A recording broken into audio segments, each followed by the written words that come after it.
నల్గొండ జిల్లా నార్కెట్పల్లి మండలం చెరువుగట్టులోని శ్రీ పార్వతీ జడల రామలింగేశ్వర స్వామి దేవస్థానంలో మహాశివరాత్రి సందర్భంగా భక్తుల రద్దీ భారీగా పెరిగింది. తెల్లవారుజాము నుంచే భక్తులు కోనేరులో పవిత్ర స్నానాలు ఆచరించి స్వామివారి దర్శనానికి బారులు తీరారు. గర్భగుడిలో స్వామివారి దర్శనం కోసం గంటల కొద్దీ వేచి చూడాల్సిన పరిస్థితి నెలకొంది. మూడు గుండ్లపై ఉన్న స్వామివారిని దర్శించుకునేందుకు కూడా భక్తులు పెద్ద సంఖ్యలో తరలివచ్చారు. అర్చకులు అభిషేకాలు నిర్వహించి మొక్కులు తీర్చుకుంటున్నారు.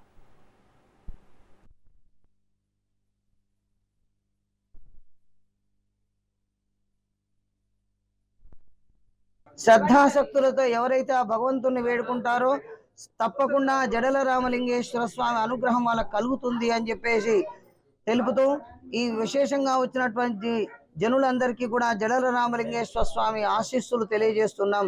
మంది భక్తులు ఈ రోజు స్వామివారిని దర్శించి పూజించి జాగరణ జరిపి స్వామివారిని సేవించడానికి వచ్చినటువంటి భక్తులందరికీ జడల రామలింగేశ్వర స్వామి అనుగ్రహము కలగాలని భగవంతుని ప్రార్థన చేస్తూ